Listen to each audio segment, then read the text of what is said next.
다 같이 묵상으로 함께 기도함으로 주일 예배를 하나님께 드리겠습니다. 함께 기도하시겠습니다.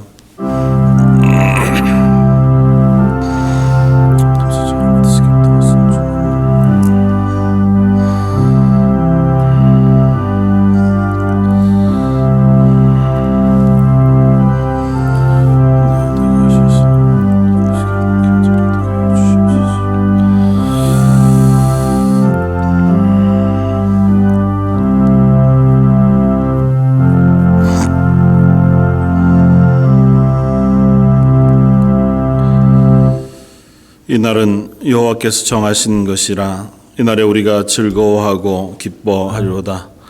여호와여 구하옵나니 이제 구원하소서. 여호와여 우리가 구하옵나니 이제 형통하게 하소서. 여호와의 이름으로 오는 자가 복이 있으며 우리가 여호와의 집에서 너희를 축복하였도다. 주는 나의 하나님이시라 내가 주께 감사하리이다. 주는 나의 하나님이시라 내가 주를 높이리이다. 나의 하나님, 나의 구주가 되시는 주님 앞에 나와 예배와 찬양과 감사와 기도를 올려드립니다. 오랜 시간 함께 모여 예배하지 못하다가 이렇게 하나님 앞에 제한적이나마 나와 예배할 수 있음이 얼마나 큰 기쁨인지요. 하나님 향하여 나왔사오니 저희 예배를 받아주시고 저희 찬양을 흠향하시며 저희 가운데 영광 중에 임재하여 주옵소서. 오늘 말씀 예수님 이름으로 기도드립니다. 아멘. 전능하사 천지를 만드신 하나님 아버지를 내가 믿사오며 그 외아들 우리 주 예수 그리스도를 믿사오니 이는 성령으로 잉태하사 동정녀 마리아에게 나시고 본디오 빌라도에게 고난을 받으사 십자가에 못 박혀 죽으시고 장사한 지 사흘 만에 죽은 자 가운데서 다시 살아나시며 하늘에 오르사 전능하신 하나님 우편에 앉아 계시다가 저희로서 산 자와 죽은 자를 심판하러 오시리라. 성령을 믿사오며 거룩한 공회와 성도가 서로 교통하는 것과 죄를 사하여 주시는 것과 몸이 다시 사는 것과 영원히 사는 것을 믿사옵나이다. 아멘. 찬송가 29장을 함께 찬양하시겠습니다.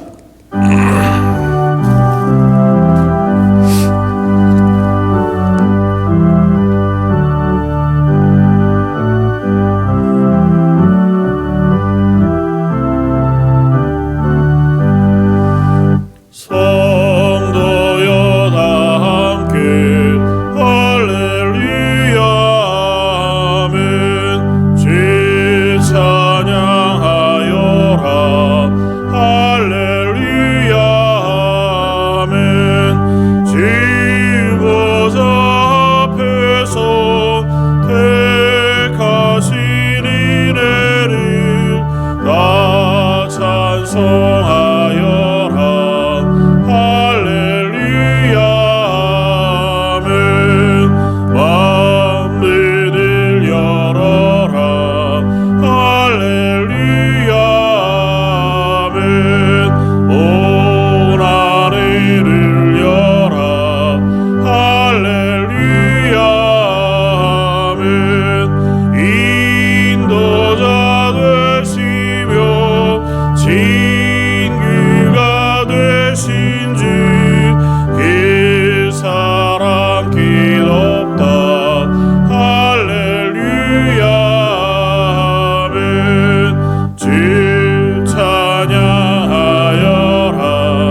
하나님 아버지의 은혜와 사랑을 감사드리며 예배와 찬양 받으시기에 합당하신 하나님께 예배와 찬양을 드립니다.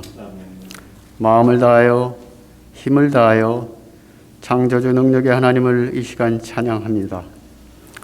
사랑의 하나님, 신실하시며 우리의 소망이 되시는 하나님을 이 시간 찬양드립니다.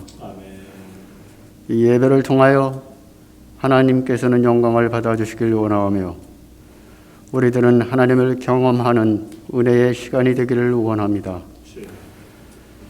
하나님 아버지, 코비드 전염병으로 전염되는 숫자가 많아지고 그래서 집에만 머물러야 하는 제한된 시간이 사순절을 시작하면서 풀어지게 되었습니다.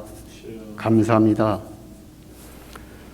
허물과 죄로 인하여 죽을 수밖에 없는 인생들의 죄를 대속하시기 위하여 자기 몸을 버리신 예수 그리스도를 생각하며 감사하며 찬양을 드립니다. 섬김과 겸손의 극치를 보여주셨던 그리스도 예수를 계속해서 끊임없이 묵상하며 그 길을 배우며 나아갈 수 있는 은혜를 베풀어 주시기를 원합니다. 아멘. 그러는 가운데 우리의 삶 속에 변화가 있기를 원합니다. 아멘. 우리의 중심적인 삶이 하나님의 중심적인 삶으로 변화되어 갈 수 있도록 도와주시기를 이 시간 기도합니다.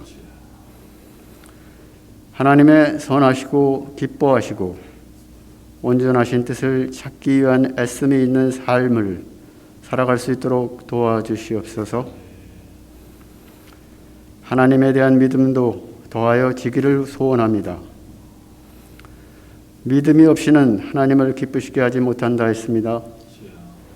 믿음이 단단하여짐으로 굳어짐으로 견고하여짐으로 하나님을 기쁘시게 해드리는 삶이 되기를 원합니다. 이러한 믿음을 가지고 우리의 삶 주변에 다가오는 여러 가지 힘들고 어려운 문제들을 이겨나갈 수 있도록 도와주시옵소서. 그러는 가운데 우리 삶을 통해서 하나님이 드러나고 하나님의 영광을 돌리는 삶이 되어줄 수 있도록 도와주시옵소서. 하나님은 하나님의 자녀들에게 재앙을 주시고 어려움을 주시는 것이 아니요 평안과 생명을 주시는 사랑의 하나님이신 것을 믿는 믿음이 더욱 확실해질 수 있도록 도와주시옵소서. 하나님 아버지, 코비드 전염병으로 인하여 모든 사람들이 어려운 시기를 보내고 있는 때이지만 그럼에도 불구하고 어르신들과 어린아이들, 연약한 하나님의 자녀들, 또한 오지에서 복음을 위하여 수고하시는 모든 선교사님들과 그의 가족들에게 또 그들이 섬기는 지역 사람들에게 전염병이 그들에게 다가가지 못하도록 인도하여 주시옵소서. 특별히 기도하옵기는 하나님 아버지, 미얀마에서 수고하는 박순영 선교사님의 안전을 지켜주시길 원하고 기도합니다. 정치적으로 혼잡하고 위험한 상태에 있는 걸 하나님 아버지께서 아시오니 그 선교사님의 안전을 지켜주시옵소서. 또 페루를 섬기던 박남은 선교사님의 건강을 회복하여 주시기를 원하고 기도합니다. 그들이 어디에서 무슨 일을 하든지 하나님 앞에 더욱 쓰임받는 선교사님들이 되게 하시며 하나님의 영광을 위하여 살아갈 수 있도록 도와주시옵소서. 하나님 아버지, 오늘도 예배 시간을 통하여 모든 기도 제목을 가져온 성도들의 기도를 하나님 아버지 기억하여 주시기를 원하고 기도합니다. 하나님 아버지, 그들의 삶이 더욱 건강해질 수 있도록 영과역이 강건해질 수 있도록 도와주시길 원하며 그들의 삶이 더 부유해질 수 있도록 도와주시옵소서. 또 원하옵기는 이 전염병이 하루속히 퇴치되고 종식되어서 모든 삶들이 원상복귀될 수 있도록 은혜를 베풀어 주시옵소서. 하나님 아버지, 예배를 통하여 하나님께서 주시고자 하는 모든 은혜들이 빠짐없이 성도들의 마음속에 전해질 수 있도록 성령 하나님 역사하여 주시기를 원하며 그 말씀에 반응할 수 있는 우리 모두 되어지도록 인도하여 주시옵소서. 하나님 아버지, 이 예배를 들을 수 있도록 수고하는 모든 손길들을 기억하여 주시며 하나님을 경외하며 사랑하는 자들에게 베풀어 주시는 능력이 그들에게 임할 수 있도록 주님 도와주시며 또한 본제단을 향한 하나님의 뜻과 계획을 반드시 이루시는 하나님이신 것을 믿습니다. 저희들에게 저희 교회가 쓰임받는 교회가 되어지도록 인도하여 주시며 하나님 나라의 확장을 위하여 쓰임받는 교회가 될 수 있도록 도와주시기를 원합니다. 이제 하나님 아버지, 하나님의 말씀을 전하시는 목사님에게 성령의 능력이 충만하여지기를 원하오며 이 모든 말씀을 예수 그리스도 이름으로 기도드립니다. 아멘.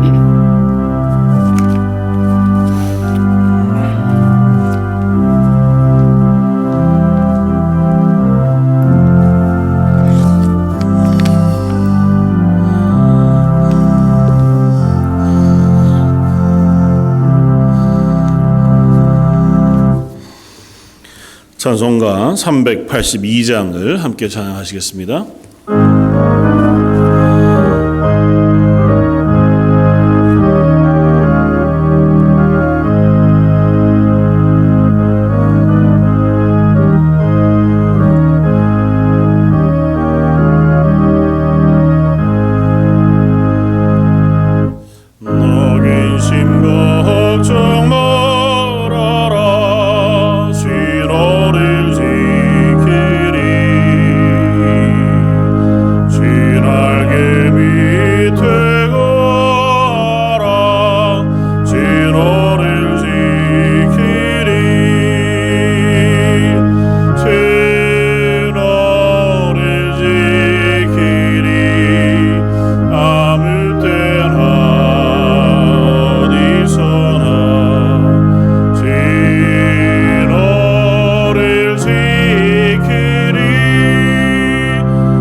함께 나눌 말씀은 구약성경 시편 118편 4절에서 9절까지의 말씀입니다. 구약성경 890쪽에 있는 말씀 시편 118편 4절로 9절까지의 말씀입니다.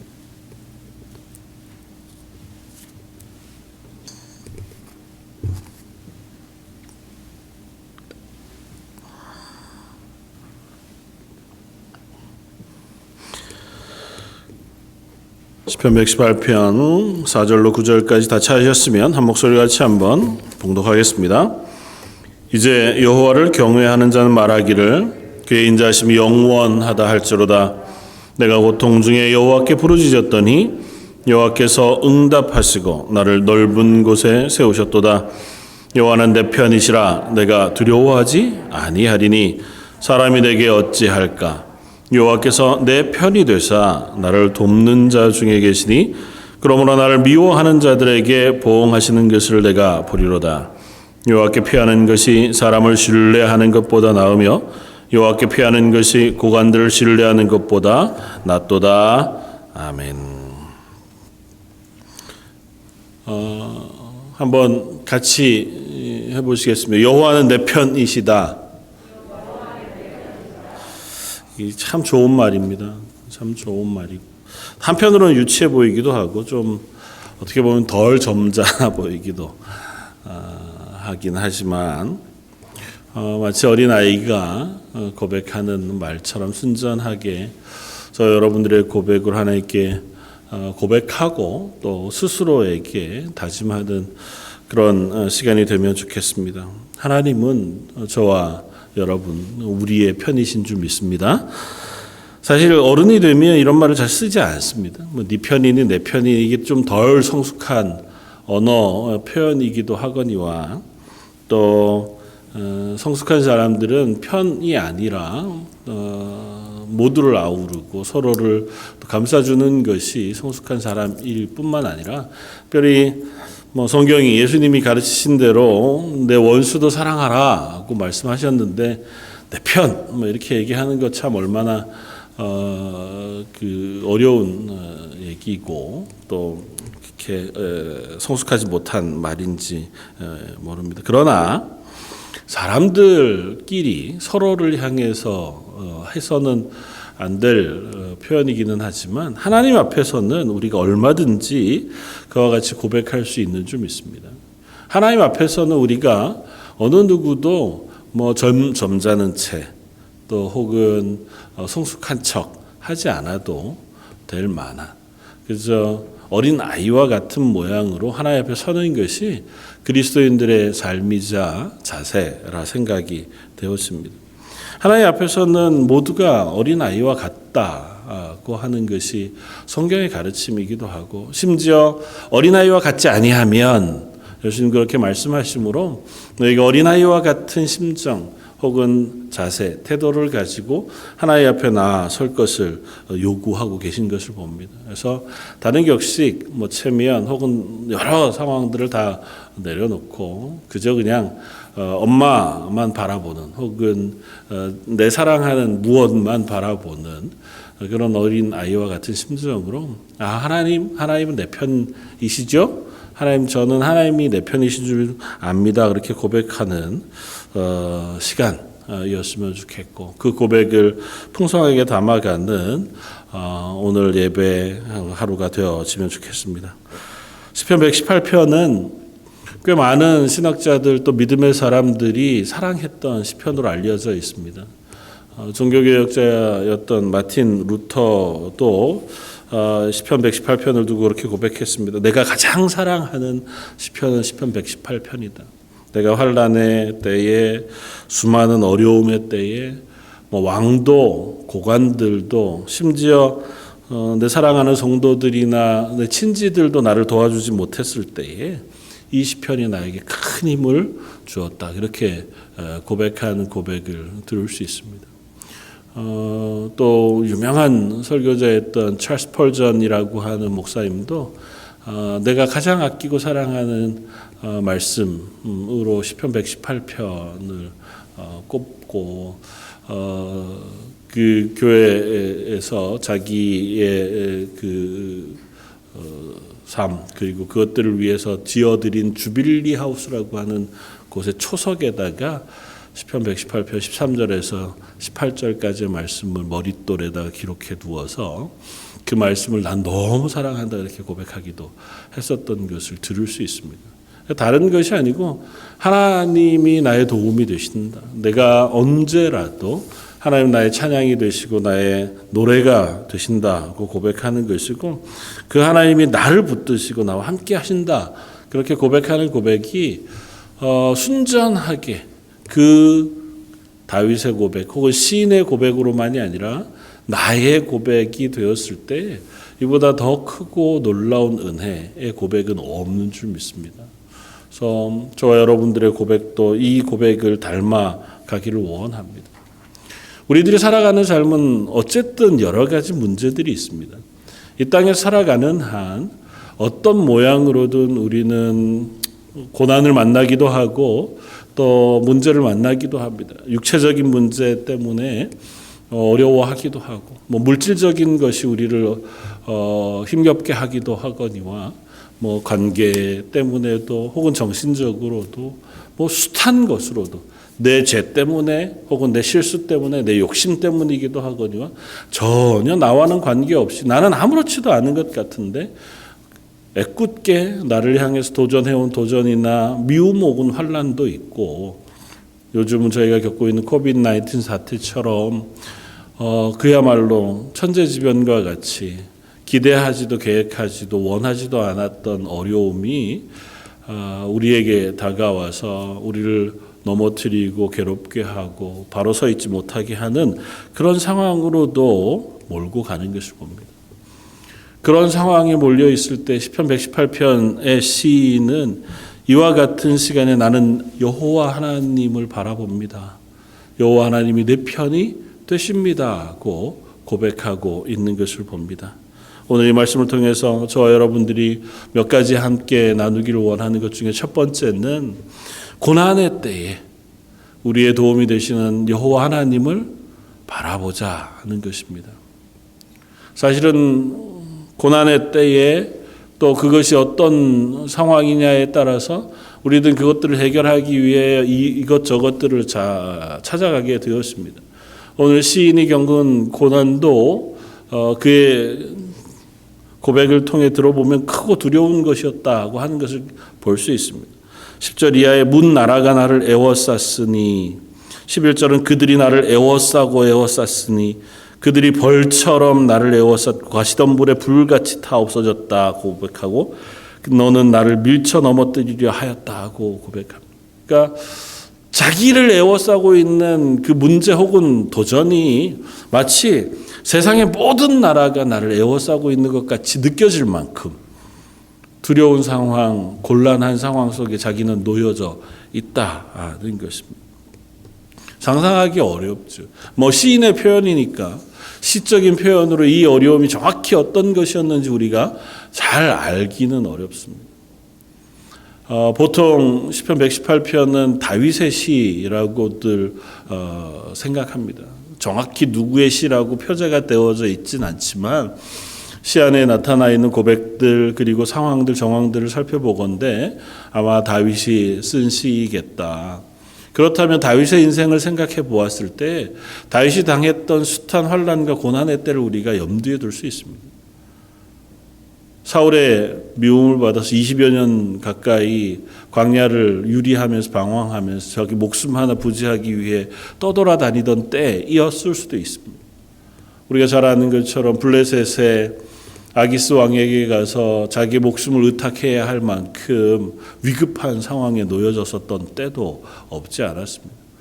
자기 아들 압살롬의 반역으로 인해서 한 이른 새벽에 일어나 도망쳐야 했었던 그와 같은 상황일 수도 있고 스스로의 범죄 때문에 하나님 앞에 징계를 받았던 그 시절일 수도 있겠죠. 하여튼 어떤 모양이건 내게 닥쳐오는 어려움, 고난 그것이 바로 온 세상이 다 나를 향해서 공격해 오는 것 같이 세상 어느 누구도 내 편이 없는 것처럼 나를 애워싸고 또 애워싸서 도울 손길 하나 없고 여기에서 빠져나갈 구멍 하나 없는 것처럼 보이는 상황 속에 이 시인이 놓여져 있다는 것입니다. 그럴 때에 이 시인은 뭐 했냐고 이야기하면 하나님을 바라보았다는 것입니다. 우리가 읽은 8절 9절을 이렇게 고백합니다. 여호와께 피하는 것이 사람을 신뢰하는 것보다 나으며 여호와께 피하는 것이 고관들을 신뢰하는 것보다 낫도다. 내가 다른 어떤 것 누구보다 하나님을 찾고 하나님께 피하는 것이 가장 좋다고 하는 고백을 하고 있습니다.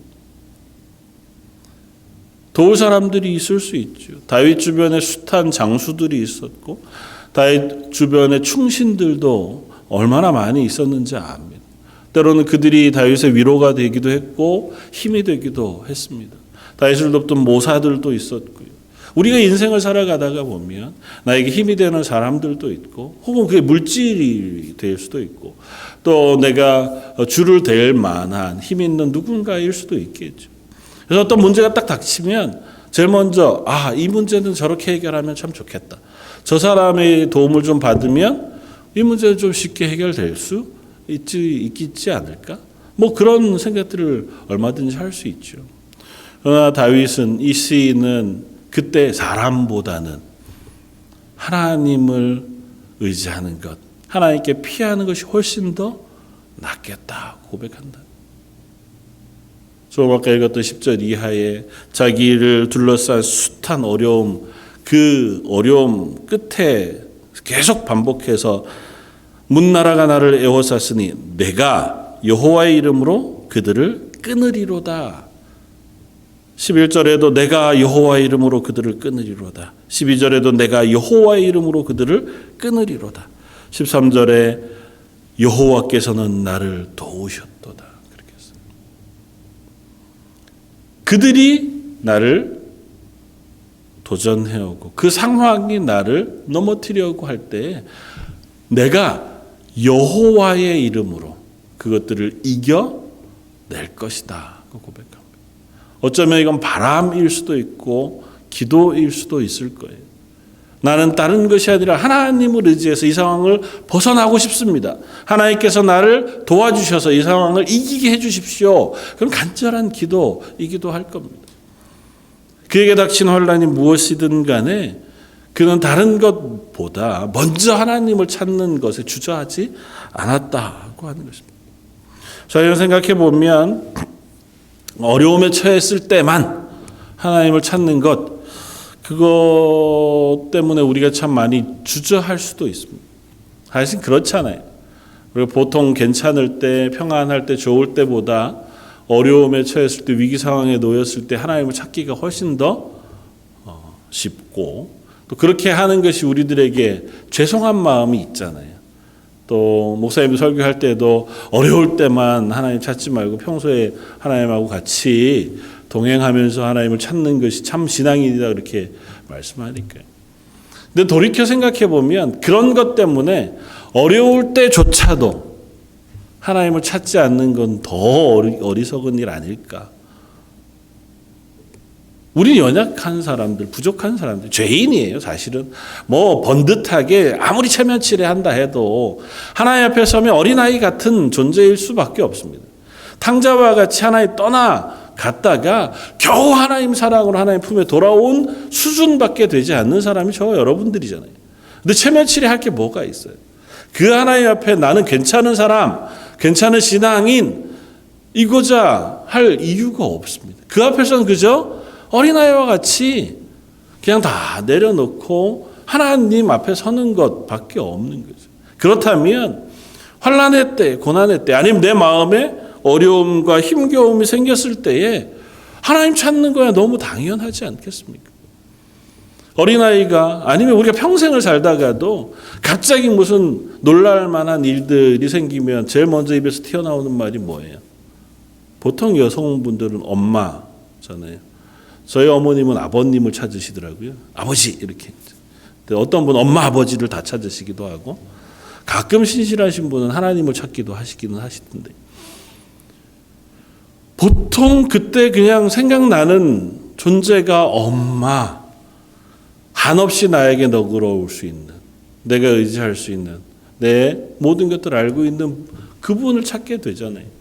우리가 하나님의 자녀라고 하면, 그리고 그 하나님 안에서 하나님의 백성으로 살아가는 존재라고 하면, 우리의 환난의 때, 고난의 때, 아니면 내 마음의 어려움의 때에 제일 먼저 찾는 분이 하나님인 것이 너무도 당연하다 생각이 되어집니다.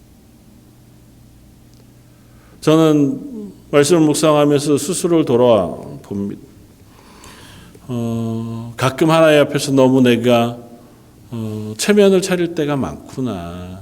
괜찮은 그리스도인이고 싶어 할 때가 많구나. 뭐 목사니까 또 특별히 목사로서 좀 그런 마음들이 없지 않구나. 그런데 생각해 보면 제가 말씀을 준비하다가도 꼭 이 토요일 즈음에 문제들이 생길 때가 있어요. 몸이 아프거나 아니면 뭐 마음에 거리낄 만한 뭐 문제들이 생기거나 뭐 아무것도 아닌데 괜히 불편한 부분들이 생기거나 그러면 뭐 어쩔 수 없죠. 말씀을 준비하던 시간이든 토요일 날 새벽에 나와서든 그것 때문에 하나님 앞에 간절히 기도합니다. 적어도 다른 건 몰라도 하나님 적어도 내일 말씀을 전하는 주일 예배 때에 이런 마음, 이런 상태를 가지고 서지는 않게 해주십시오. 혹 몸의 문제라면 그 순간만이라도 하나님 이렇게 좀 깨끗하게 해주셔서 하나님 예배하는 것 그것에 방해받지 않게 해주십시오. 뭐 제가 좋은 목사기 때문이 아니고 목사 겨우 하나님 쓰시는 막대기에 불과한 도구잖아요. 그냥 스피커거든요. 하나님 말씀을 전하게 하는 도구예요. 그래서 어떤 분은 그런 얘기를 해요. 목사가 아무리 하나님 앞에 망가져도 그 목사에게 있어서 제일 마지막 하나님께서 빼앗아 가시는 것 말씀의 능력이다고 얘기하세요. 하나님의 말씀은 때로는 부족한 사람들의 입을 통해서도 하나님의 말씀을 전달하게 하세요. 그게 목사의 능력이 아니고 하나님의 말씀의 힘이거든요. 우리는 그저 질그릇과 같은 존재일 뿐이에요. 질그릇은 얼마나 깨지기 쉽습니까? 저나 여러분들이나 다 똑같죠. 그러나 그 안에 담긴 것이 하나님의 말씀이고 보배잖아요. 그래서 그 말씀과 보배가 흘러나갈 수 있도록 하나님 우리를 보호해 주신다는 거예요. 기도하면 하나님 들으세요. 참 단순합니다. 하나님 앞에 간절히 기도한 문제를 하나님이 응답치 않으시는 때가 없습니다. 나 내일 주일인데 너무너무 몸이 아파요. 하나님 나 예배 꼭 가고 싶습니다. 하나님 그 기도를 외면하시지 않습니다. 아유 뭐 그렇게 그런 것까지 일일이 아니요 그렇지 않아요. 아주 단순한 문제 아주 간단한 문제일수록 하나님 앞에 기도할 때 하나님이 응답해 주세요. 그것이 하나님을 향해 의지하고 간절하게 하나님의 도우심을 구하는 마음일 때에 하나님은 그 응답을 분명히 해주십니다. 하나님은 찾으면 찾게 되고 부르짖으면 응답하시는 하나님이라고 분명히 선언하세요. 왜 근데 우리가 그것들을 경험하지 못하느냐 하면 안 하기 때문에.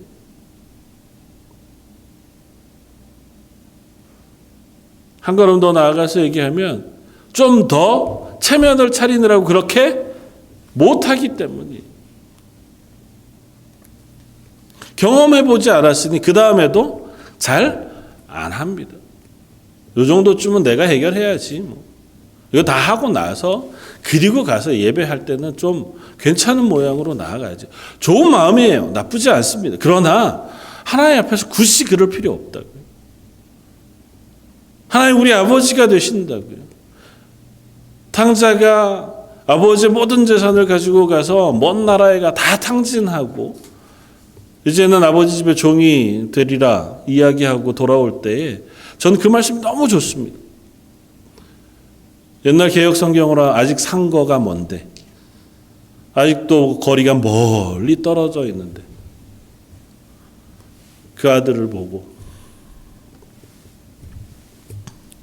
아버지가 달려와서 껴안고 목에 목걸이를 해주고 손에 가락지를 끼우고 그 아들을 환영해주고 품어주는 것. 그게 아버지의 마음, 하나님의 마음이라고 성경이 분명히 이야기하시잖아요. 그러니까 우리를 향해서도 하나님 그러시다고요. 우리가 죄인 되었을 때에 우리가 연약한 채로 아직도 부족하고 어리석은 채로 그야말로 하나님 앞에 뻔뻔하게 하나님 도와주십시오. 하나님 은혜가 필요합니다. 하나님 앞에 나아갈 때 하나님 들으신다고요. 받아주신다고요. 잘 왔다. 그래, 나한테 기도하지. 왜 나한테 부탁하지 않았니? 시편 118편은 처음과 끝이 같습니다. 시편 118편 1절은 여호와께 감사하라. 그는 선하시며 그의 인자하심이 영원하미로다. 1절서부터 4절까지 동일한 어구로 끝이 납니다. 이제 이스라엘은 말하기를 그의 인자하심이 영원하다 할지로다. 이제 아론의 집은 말하기를 그의 인자하심이 영원하다 할지로다. 이제 여호와를 경외하는 자는 말하기를 그의 인자하심이 영원하미로다 할지로다. 마지막 118편 끝나는 23절, 29절은 여호와께 감사하라. 그는 선하시며 그의 인자하심이 영원하미로다. 어떻게 보면 118편은 이 고백 안에 담겨 있는 자신의 체험과 고백을 올려드리는 형식으로 되어 있고, 조금 더 나아가면 118편은 예배의 형식을 담아 있습니다. 하나님을 찬양하고 그 앞에 고백하고 성도들과 함께 어울려 그 고백을 나누고 함께 독려하여 하나님을 예배하고 찬양하는 그와 같은 형태로 되어 있어요. 그런데 선언하기를 야 우리들 아론의 집 이스라엘 하나님을 경외하는 자들아 그 하나님 앞에 외쳐서 고백하자. 하나님은 인자하심이 영원하신 분이시다. 끝나지 않고 그치지 않고 그 하나님을 저 여러분들도 맛보아 알고 또 함께 찬양하는 그런 시간 되어지기를 원합니다. 두 번째는 좀 적나라한 표현이긴 하지만 하나님은 내 편이 되신다는 사실. 사실 히브리 원어의 뜻을 빌으면 내 편이라고 하는 단어로 번역된 것은 하나님이 내 곁에 계시다는 거예요. 나와 동행하신다는 표현이에요. 그러니까 하나님이 내 옆에 계셔 주신다. 그 고백하는 거예요. 그래서 6절 7절에 연속해서 그와 같은 고백을 해요. 여호와는 내 편이시라 내가 두려워하지 아니하리니 사람이 내게 어찌할까. 여호와는 내 편이 돼서 나를 돕는 자 중에 계시니 그러므로 나를 미워하는 자들에게 보응하시는 것을 내가 보리로다. 하나님 내 옆에 계시니 나를 미워하는 사람들이 나를 어떻게 할까 그 얘기예요. 하나님이 내 옆에 내 편이 되셔서 나를 도우시고 계시는 그 하나님이 나와 동행하고 계신데 아무리 온 세상이 나를 에워싼다 하더라도 나를 에워싼 그들이 나를 해할 수 없다고 하는 고백을 하는 겁니다.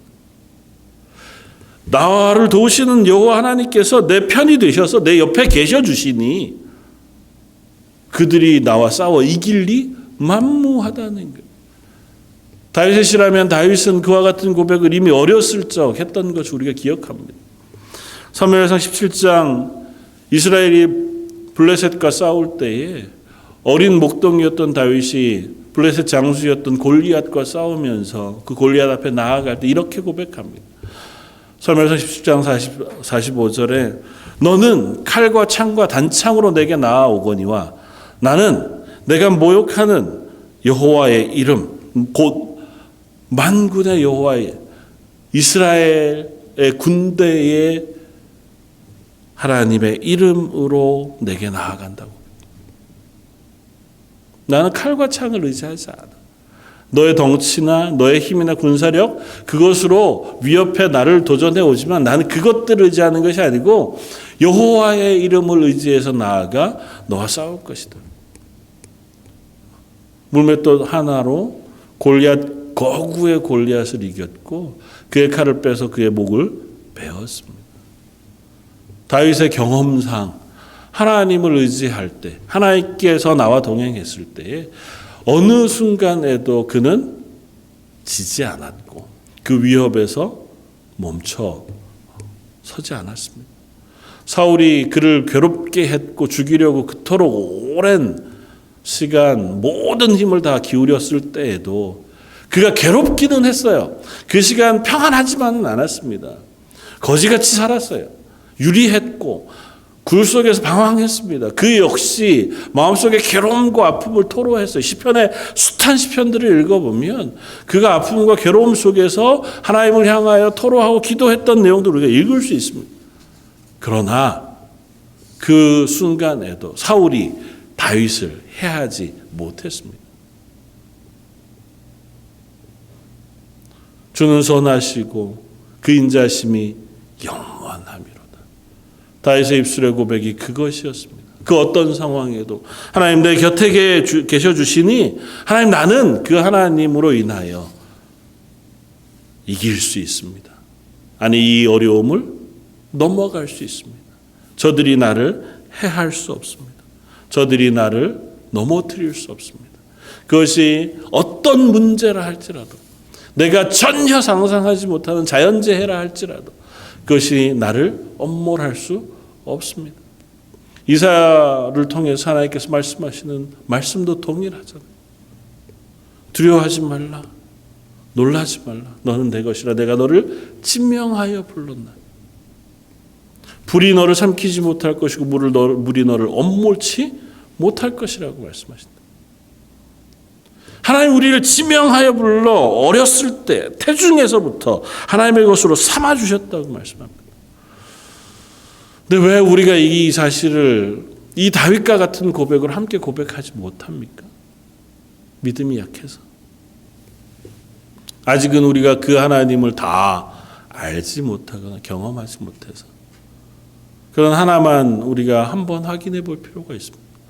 여러분들 이 시간 왜 예배의 자리에 섰습니까? 이 예배 자리에 나오신 이유가 뭡니까? 하나님을 사모해서 하나님을 예배하기 위해서. 내 확신이 무엇이냐? 내 예배의 자세가 무엇이냐? 다 내려놓고 단순하게 한 가지만 따지면 저 여러분들 예배하기 위하여 나왔다고요. 하나님을 만나기 위해서 나왔고 하나님의 은혜를 구하기 위해서 나왔잖아요. 그렇다면 우리는 하나님을 아는 사람이에요. 그 사실로 하나님을 의지하는 사람이에요. 내게 믿음의 크기가 얼마냐? 내가 하나님을 얼마나 많이 의지할 수 있는 믿음이 있느냐? 아니요. 그거에 상관없이 하나님은 당신의 사람들을 지키시고 보호하시는 하나님이시라고요. 내가 하나님의 손을 잡고 가는 게 아니고 하나님이 우리의 손을 잡고 가신다고요. 하나님이 우리를 인도해 가시지 내가 하나님 필요할 때 하나님을 의지하는 게 아니라고요. 내 중심에서 하나님이 나에게 도움을 주시고 혹은 내가 믿음이 좋을 때는 하나님이 내 의지가 되셨다가 내 믿음이 약할 때는 하나님의 도움을 못 얻고 그렇지 않아요. 하나님 우리를 붙들고 계신 거예요. 하나님 우리를 인도하고 계세요. 다만 내가 그걸 알고 그 하나님을 의지하고 믿음으로 걸어가거나 혹은 그 사실을 알지 못해서 내 혼자 내 나름대로의 길들을 찾느라 혹 엉뚱한 길로 가 실패하거나 그러나 그 실패하는 순간에조차 어떻게 하나님은 나를 지키신다고. 탕자의 비유에서처럼 아직도 상거가 먼데 그 아버지가 매일 매 시간 하루 종일 그곳에 나와 아들이 돌아오기를 기다리셨던 것처럼 하나님은 하늘에서 우리의 삶을 계속 보신다고요. 내가 나를 불러 주렴. 그러면 내가 응답하리라. 오늘 본문 5절은 이렇게 고백하면 내가 고통 중에 여호와께 부르짖었더니 여호와께서 응답하시고 나를 넓은 곳에 세우셨도다. 내가 고통 중에 여호와께 부르짖었더니 고통 중에 여호와께 그가 계속 하나님을 예배하다가 아니요. 고통 중에 저나 여러분들이 하는 것처럼 하나님 너무 힘들어요. 하나님 저를 좀 붙잡아 주십시오. 제 마음을, 제 삶을 은혜로 덮어 주십시오. 부르짖을 때에 하나님 응답하셨다. 그러면 마지막으로 우리가 뭐 할 수 있습니까? 마지막으로 우리는 나의 구원이신 하나님께 부르짖으며 나아가야 합니다.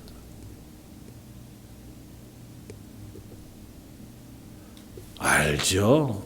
사실은 이 말씀이야 아마 작년 한 해 설교 52번 주일 설교 52번 하는 동안 이 말 안 한 주일이 몇 번 정도 있을까요?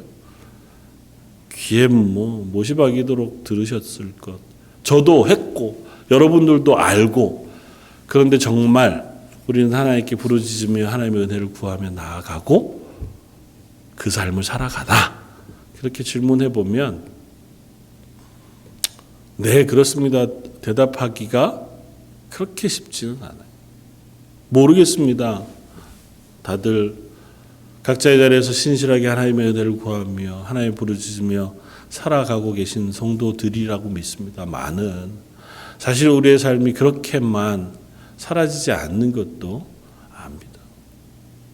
웬만한 것쯤은 내가 처리하고 또 웬만한 것들쯤은 지나가고 하나님 앞에는 주일날 예배 시간에 나아가지만 그러나 간절하게 하나님을 부르짖는 부르짖음으로 하나님 앞에 서는 것이 그렇게 늘 우리의 습관처럼 익숙하게 되는 일만은 아니라는 사실을 합니다. 다 내려놓고 어린아이가 그 곤란한 때에 엄마를 찾아 부르짖는 것처럼 말 못하는 갓난아기가 아플 때에 하는 게 우는 거잖아요. 그것처럼 하나님 앞에 순전하게 하나님의 도우심만을 구하며 내 상황, 내 믿음의 크기, 내가 이태 동안 어떻게 살았나 다 내려놓고 그거 다 되고 나서 하나님 앞에 기도하려고 하면 저나 여러분들 하나님 나라 갈 때까지 하나님의 도우심을 구할 만한 수준에 이르지 못할걸요. 일주일 동안 내가 어떻게 살았나 다 참 계산해보고 야 이번 주는 내가 그래도 하나님 앞에 기도해도 하나님 응답하실 만하겠다.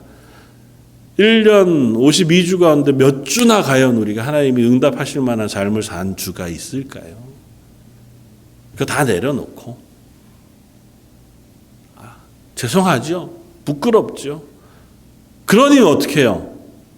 회개해야죠. 그러니 어떻게 해요? 하나님의 도우심을 구해야죠. 내 힘으로 안 되니 어떻게 해요? 하나님의 은혜를 구해야죠. 내가 할 수 있으면 하나님 우리에게 하라 하시겠죠. 그러나 안 되니 하나님의 은혜를 구하는 것이고 하나님의 도우심을 구하는 것이고 그렇게 하나님의 은혜 가운데서 하나님의 사람 되고 나면 하나님 기도하는 우리들에게 이제는 말씀하세요. 그래서 하나님의 말씀으로 우리를 자라게 하신다. 그래서 이 두 가지는 항상 우리 가운데 하나님 요구하시는 거예요. 하나님께 기도함으로 호소함으로 하나님 은혜 가운데 서고 그리고 하나님 말씀으로 성숙한 그리스도인으로 자라가라는 거예요. 저희가 가끔 우스갯소리로 그런 얘기합니다. 교회에 처음 나온 초신자의 기도가 가장 무섭다. 하나님 그 초신자의 기도는 안 들어주시면 얘가 혹시라도 교회에 나오다가 또 신앙생활을 안 하게 될까 봐 하나님 들어주신다. 일리 있는 말인 것 같아요. 성경에도 비슷한 말씀이 있습니다. 신명기 24장 14절 이하에 공궁하고 빈한한 품꾼은 너희 형제든지 내 땅 성문 안에 우거하는 객이든지 그를 학대하지 말며 그 품삯을 당일에 주고 해진 후까지 미루지 말라. 이는 그가 가난함으로 그 품삯을 간절히 바람이라. 그가 너를 여호와께 호소하지 않게 하라. 그렇지 않으면 그것이 내게 죄가 될 것입니다. 부자들은 혹은 힘 있는 사람은 해결할 수 있는 방법이 여러 가지예요. 안 되면 다른 것으로 채워 맞기도 하고 또 다른 사람의 도움을 얻기도 하고 내 힘을 가지고 문제를 해결하기도 하죠. 좋은 변호사를 사든지 안 되면 다른 것으로 어떤 여왕이 그랬다잖아요. 밥이 없으면 빵 먹으면 되지. 그걸 굶어 가냐고요. 해결할 게 여러 가지예요. 그러나 이것밖에 없는 사람은 빈궁한 사람, 가난한 사람은 그것조차 해결되지 않으면 그 다음엔 어디요?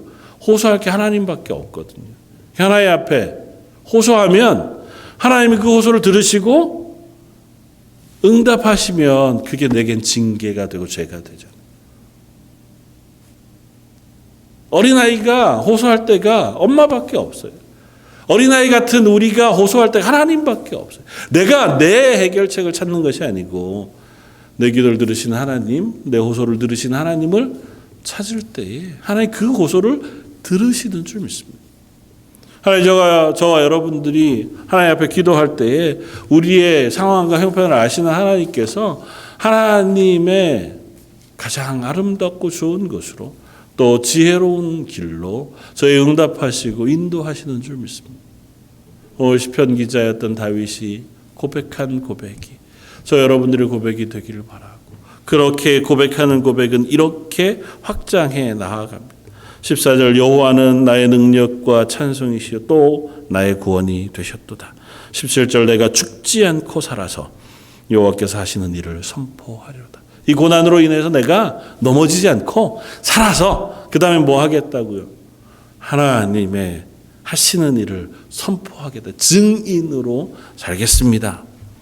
19절, 내게 의의 문들을 열지어다. 내가 그리로 들어가서 여호와께 감사하리로다. 이는 여호와의 문이라 의인들이 그리로 들어가리로다. 주께서 내게 응답하시고 나의 구원이 되셨으니 내가 주께 감사하리이다. 하나님 앞에 나만 들어가는 것이 아니고 온 성도들이 함께 들어가서 그곳에서 함께 하나님을 향하여 감사하고 찬양한다. 그것이 예배잖아요. 저희들이 함께 모여서 예배하는 것이 함께 하나님을 의지하고 함께 하나님을 높이는 이들이 한 목소리로 찬양하고 한 목소리로 하나님께 기도하고 하나님의 말씀을 한 목소리로 한 마음으로 받아서 함께 하나님의 은혜를 구하는 자리가 예배의 자리라고. 이 예배의 자리를 통해서 그 하나님의 은혜를 함께 나누는 저와 여러분들이길 원하고, 다른 것 아니라 예배의 주인이신 그 하나님께서 저 여러분들을 붙잡아 하나님의 은혜로 덮으시기를 사모하는 저와 여러분들의 시간이기를 원합니다. 저나 여러분들이나 다 질그릇과 같은 존재, 하나님의 도구로 쓰기에 적합하지 않지만 그와 같은 저와 여러분들에게 보배와 같은 하나님의 말씀을 두시고 하나님의 은혜를 베푸시고 하나님의 능력을 부으셔서 이 땅 가운데 청지기로 하나님의 사람으로 세우시는 줄 믿습니다. 저 여러분들 하나님의 은혜를 구하며 그 하나님께 기도하며 하나님의 도우심을 구하며 하루하루 믿음으로 살아가는 저와 여러분들 되시기를 주님의 이름으로 부탁을 드립니다. 다시 한번 기도하겠습니다. 감사와 찬양을 받으시기에 합당하신 하나님, 여호와는 내 편이시라 고백하는 다윗의 고백이 저희들의 고백이 되기를 원합니다.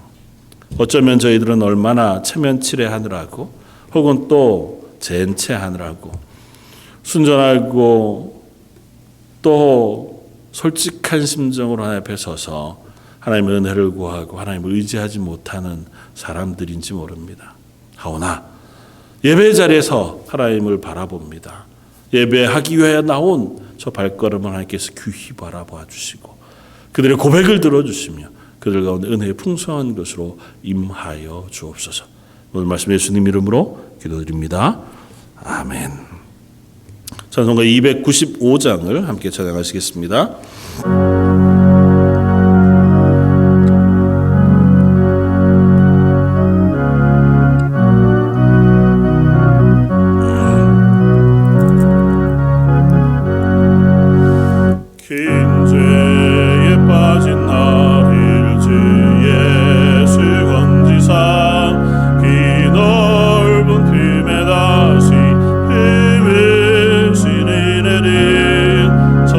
바다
천지 울리도록 주 찬송하리라.